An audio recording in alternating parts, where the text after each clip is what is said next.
27. My hope is that all practitioners of the way completely believe in their true self. You should neither lack confidence nor give rise to pride. Commentary. Mind is fundamentally equal and the same, and thus there is no real distinction between ordinary people and sages. Nevertheless, there are, in reality, those who wander in darkness and those who have been awakened to their true nature, thus distinguishing ordinary people from sages. Following the instruction of a teacher, a practitioner may attain in an instant his true self, thereby realizing that he is ultimately no different from the Buddha. Hence it is said, originally there is nothing, which means simply that one must not underestimate oneself and lack confidence. This is the teaching of sudden enlightenment. Even after attaining some realization, however, one must always strive to cut off lingering mind habits so that one can be fully transformed from an ordinary person into a sage. This is the teaching of gradual cultivation, emphasizing that we must polish the clear mirror from moment to moment. This is why pride can be such a hindrance.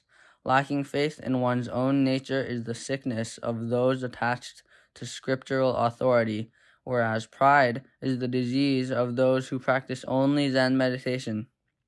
People who are attached to sutras and a scriptural teaching of words can lack faith in the living, mysterious experience of meditation that leads to a sudden insight. They are usually too caught up in the expedient means of words and speech, attached to the stubborn habit of distinguishing between true and not true. Believing only what is written in holy texts, they are conceptually mesmerized by the treasures of others, instead of digging inside to discover the priceless gems of their own, lying deep within. As a result, such people retrogress spiritually of their own accord. Zen students, on the other hand, often lack proper faith in the sutras, and so disregard the scriptural teachings on gradualist cultivation and eliminating harmful mind habits. They are not ashamed, even when these defilements and karmic habits arise in their mind. Foolishly proud of their so-called dharma long before their practice can be said to have truly matured, their speech can be seen only as pure arrogance.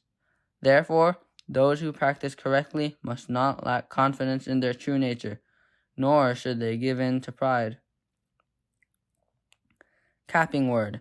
In the beginner's mind, the basic wish for enlightenment is contained the seed within the fruit. One need only believe in one's primary point, our true nature. For this reason, practitioners need not lack confidence. However much one believes in this seed, the fruit that is bodhisattvahood develops through 55 stages. There is a gradual cultivation of any seed into a fruit. For this reason, practitioners must not overestimate themselves, giving in to feelings of pride.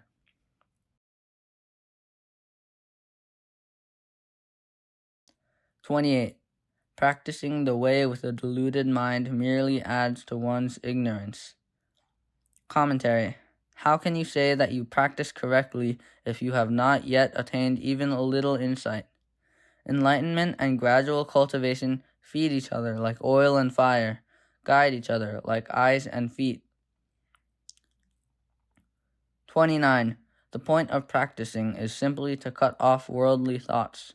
The enlightenment experience of all saints and sages is nothing other than this. Commentary. When the sickness is cured, medicine is no longer necessary. You merely return to what you originally are. 30. It is really not necessary to try to discard the mind of a sentient being, and searching for something like correct dharma is also a big mistake. Simply strive to keep your true self from becoming defiled. That is all. Commentary.